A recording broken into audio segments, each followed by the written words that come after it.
Hey guys, welcome back to my channel. If you're new here, hi, my name is Ivy and I am an aesthetic and surgical nurse. So today we're going to be talking about the operating room and the pros and cons of working in one. I've been working in the operating room for a year and a half now, and I think that's enough time and enough experience for me to be able to share what I think are some of the pros and cons. There are certain things I haven't seen anybody else talk about on YouTube, so I tried to make this video as specific as possible and try to share some things that I haven't really seen in other videos that I haven't posted, so I hope this helps. And I'm going to start off with the cons first. Let's start with the cons so we can end the video on a positive note. All right, con number one is going to be the hazards. So you're going to be exposed to a lot of hazardous things that can cause injury to yourself. And this can happen regardless if you're circulating or if you're scrubbing. So for example, in certain cases, you're going to be exposed to radiation because they're going to be taking x-rays, they're going to be taking pictures of certain parts in the body of the patient,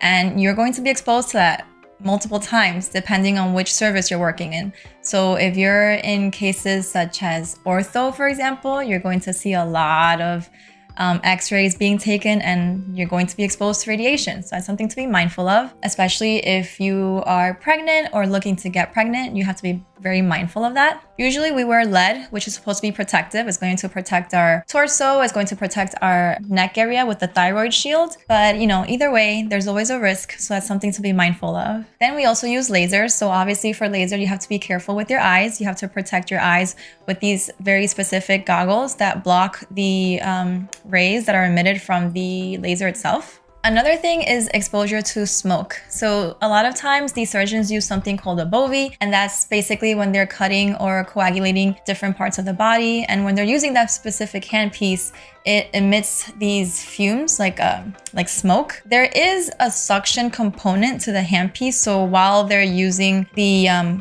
cutting or coagulating piece of it, and there's smoke being emitted, the suction part suctions the smoke. But sometimes there's so much of it, or sometimes the suction isn't working properly. Sometimes they're using more than one Bovie in the room, so the smoke is still emitted in the air and we're breathing that in. I remember one of the attendings sharing with me that there has been a study performed where apparently that is actually more harmful than smoking because of just how much we're breathing in the OR and how often these cases are being performed on a day-to-day basis. Of course, we try to take as many precautions as we can to protect ourselves, but at the end of the day, it is something that you are exposed to. Another one is blood pathogens. Obviously, you can get stuck if you're scrubbing. And even if you aren't scrubbing, sometimes, if something falls on the ground, like if an instrument falls, or if they're passing something off the field, you can accidentally cut yourself as a circulator as well. There's that risk there. When that happens, what we typically do is that we draw some blood from the patient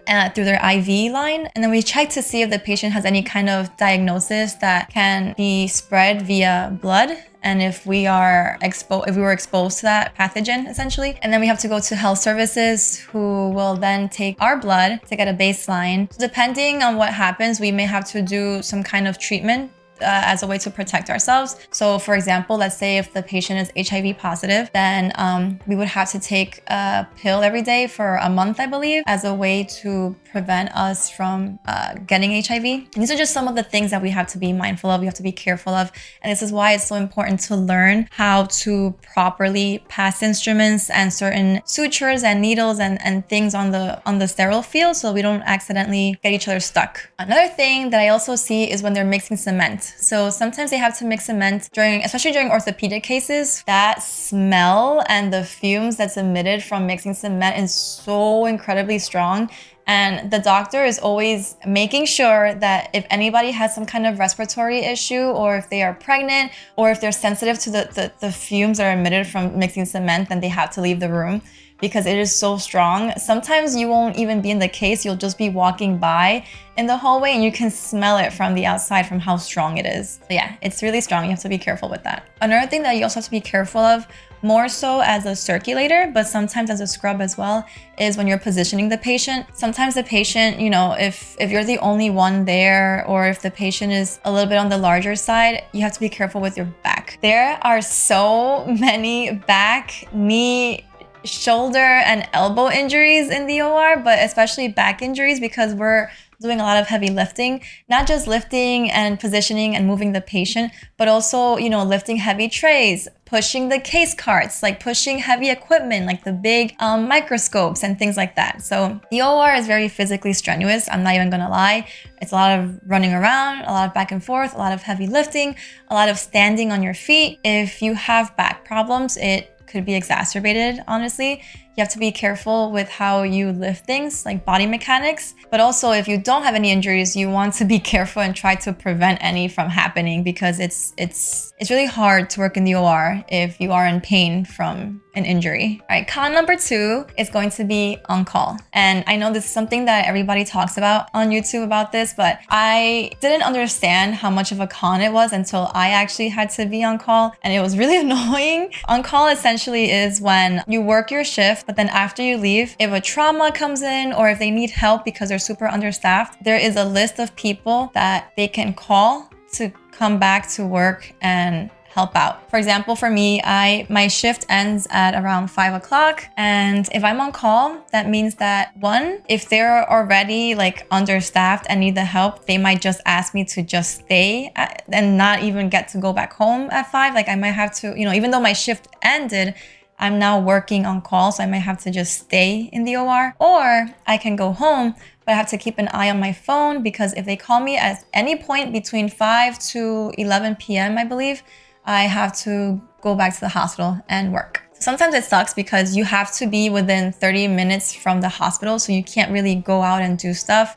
Sometimes, you could be in the middle of doing groceries, and if you get that phone call, you have to literally drop your stuff and just go, because you need to report to the hospital within 30 minutes. And a lot of times when they call you in, it's because there have been some traumas that have come in and there's not enough staff, so you have to help out with the trauma cases. Or if anybody called out sick and they don't have enough staff, then you have to come in and help out. It kind of sucks because, you don't want to be on call.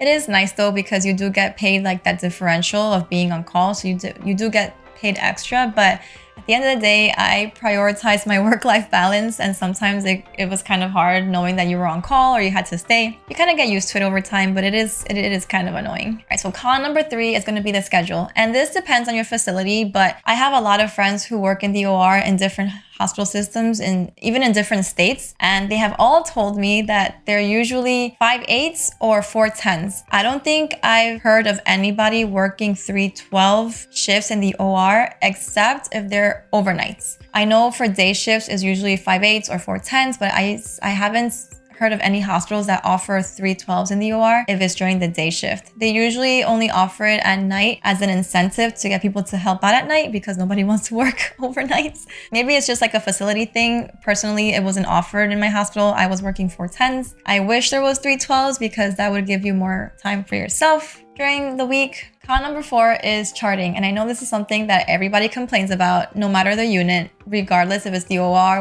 or the med surg floor, whatever. In the operating room, you have to chart literally everything. There is a section where you have to chart the times that people walked into the room and the times that people left. So you have to keep track of who's walking in and out of your room. You have to chart the attending, you have to chart the residents, the nursing students, the medical students, the PAs, if there's any NPs, the scrub techs, the circulator, if there's more than one circulator, if there's more than one scrub. Sometimes people leave in the middle of surgery. Sometimes residents or students will join in the middle of surgery. You have to keep track of the times, and it can be a headache sometimes when it's a big complex case with a lot of people. Also, you have to keep track of the specimens. What are the names of these specimens? Sometimes there's like 15 specimens and they have like very long, complicated names, and you have to try and keep track of all that and put it in the system. There's also positioning. You have to be very specific with how you position your patient. What was used? Did you use pillows? Did you use foam? Like, were they supine? Were they prone? Were they side lying? What did you use? Did you protect all of the bony prominences? Because God forbid something happens to this patient where they develop a pressure ulcer or something goes wrong.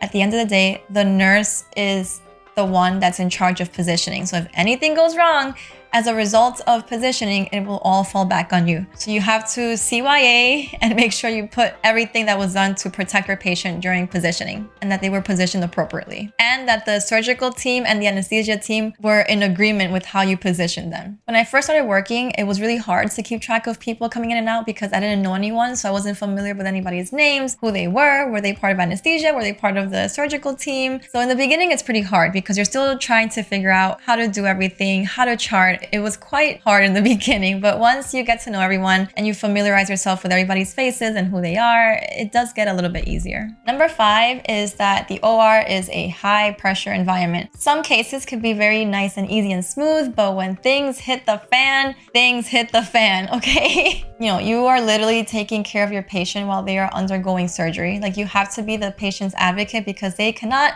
speak up for themselves. So you have to be mindful of everything. You have to keep an eye out for your patient. You have to make sure that everything's going smoothly. Is everything that is needed in the room? If something happens, what is the protocol? For example, for me, I think after I got off of orientation, I think 2 months after I came off of orientation, one of my patients developed malignant hyperthermia. If you know anything about malignant hyperthermia, is that it is a very, very serious condition that can happen in the middle of surgery. It is life-threatening. So like I said, when things really do get serious, it's very intense. It can be very scary sometimes. Like, you have to know what to do. You have to know where everything is and how to do everything quickly. It's kind of like a lot of people describe the OR as organized chaos, because during moments like that, the room is so chaotic with the amount of people that come in and all of the things that are happening at the same time. But when you take a step back and just observe, you see that everybody is taking a different role. Anesthesia is doing their role, the surgical team is doing their role, and nursing is doing their role. And that organization and communication and teamwork is what's going to help the patient. Con number 6 is your RN skills might go down. That could be a pro and con depending on, what you like as a nurse. So for example, at least in my facility, I wasn't in charge of administering medications. I was in charge of getting the medications, like getting antibiotics and certain things that are needed. After I got all of the medications, I would either pass it off to the sterile field because the attending would administer it themselves, or I would give it to anesthesia and they would give it through an IV line. So anything IV related, anesthesia would be in charge of that. Anything that was injected or given topically, usually the residents or the attending would administer that. The nurses weren't really in charge of administering any medications. However, we were in charge of charting it in the system. The doctor will tell you exactly how much was used, and then you have to chart how much of the medication was actually used on the patient and how much was wasted. But that's not to say that you're losing all of your RN skills. So even though I'm not auscultating the patient or administering medications, I have become a queen when it comes to inserting Foleys. So you're not going to lose that. At the end of the day, you're still using other RN skills. You're still assessing your patient. You're still interviewing them and communicating with them before the procedure starts. Like, you're still assessing them in other ways. We're using different skills. So it's not so much that you're losing everything.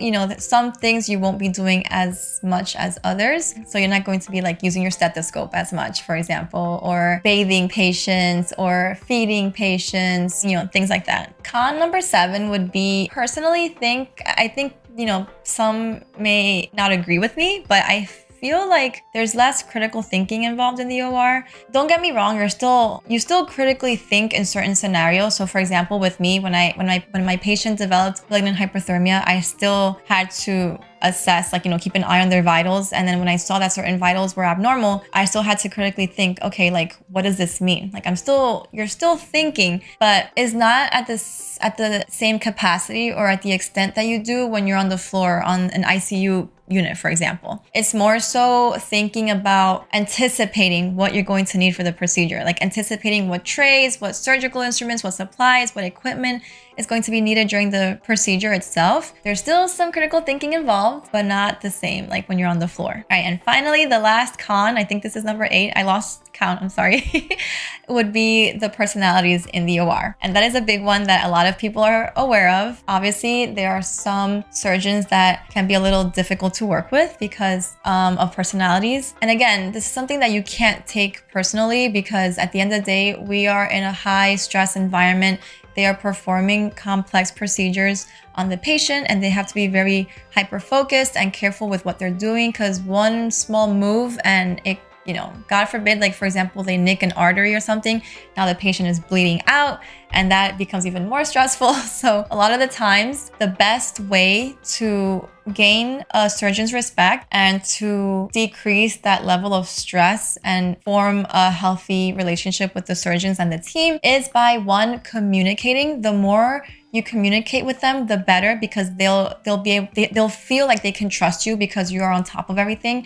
And number two, really learning what their preferences are and having everything in the room, everything that they need and that they expect to have needs to be in the room. Because the more prepared you are and the more you have everything ready for them, the more they feel like you are taking in charge of your room. Because the more they feel like you're prepared and that you're taking charge of the room, the more they feel like they can relax and solely focus on what's in front of them, which is the patient and the surgery itself. They feel like they can trust you, and that kind of helps ease the stress, which will ultimately ease the bitchiness, so to speak.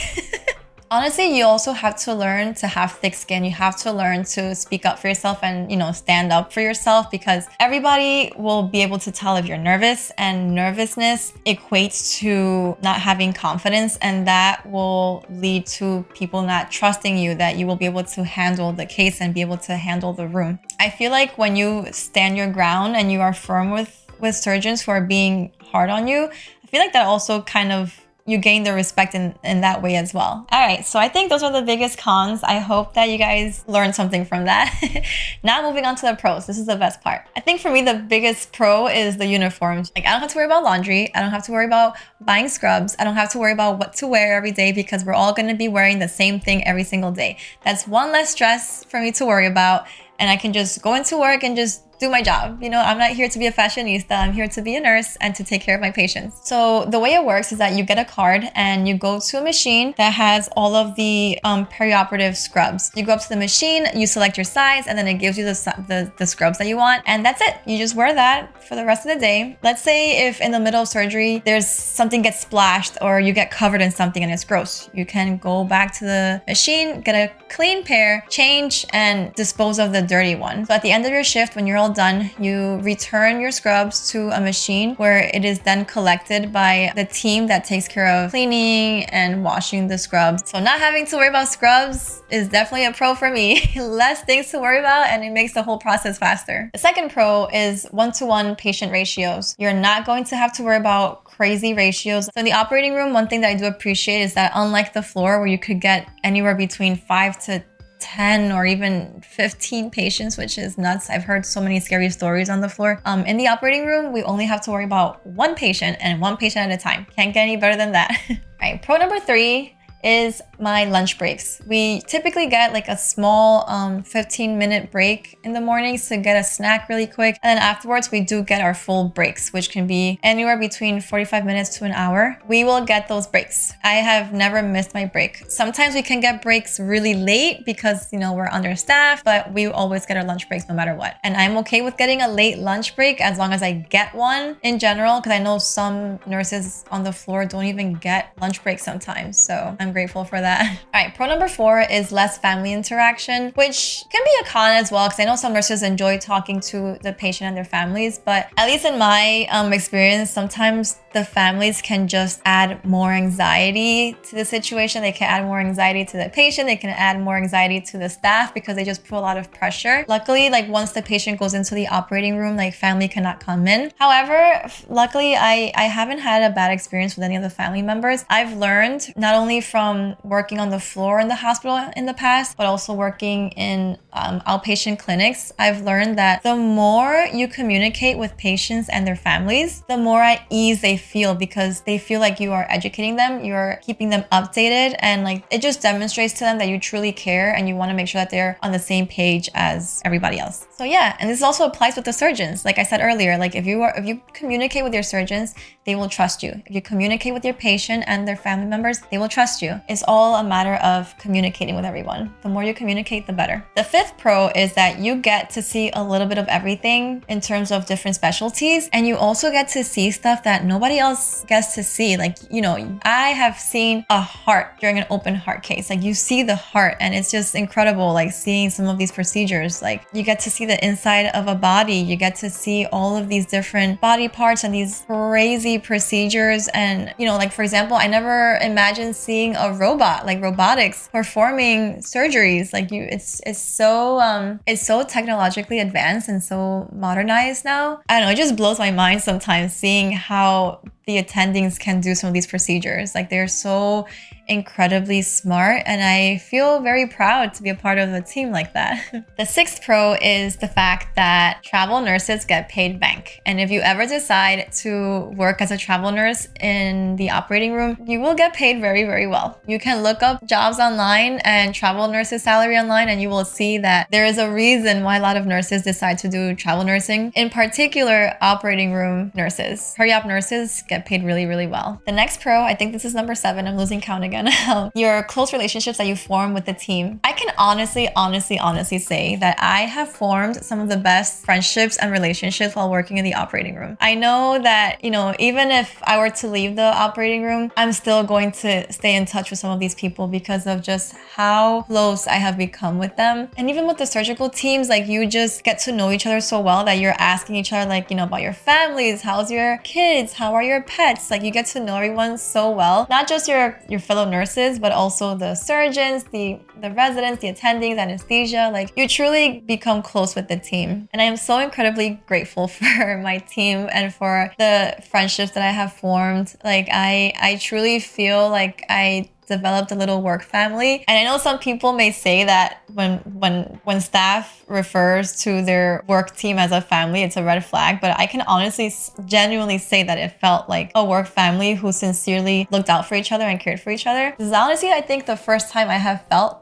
that way in a work environment. I have like a whole family in the OR and I'm so grateful for them. You also get to meet a lot of the residents, and when they graduate, it's so exciting. And I actually ended up attending a graduation celebration for some of the residents who graduated and are now attendings. You develop that relationship with them, and you get so close with them that you're excited for them when you see them accomplish their goals and further their careers. So everybody's winning, and we just want to see everybody win. At the end of the day, we're working as a team, and it's really nice to see everybody work so well together. All right, and that is it. I hope you guys enjoyed this. If you like videos like this, give this a thumbs up and let me know down below if there's anything else that you would like to know, or if you have any questions about the OR so I can make more videos in the future. Yeah, with that being said, thank you so much, and I will see you in the next one.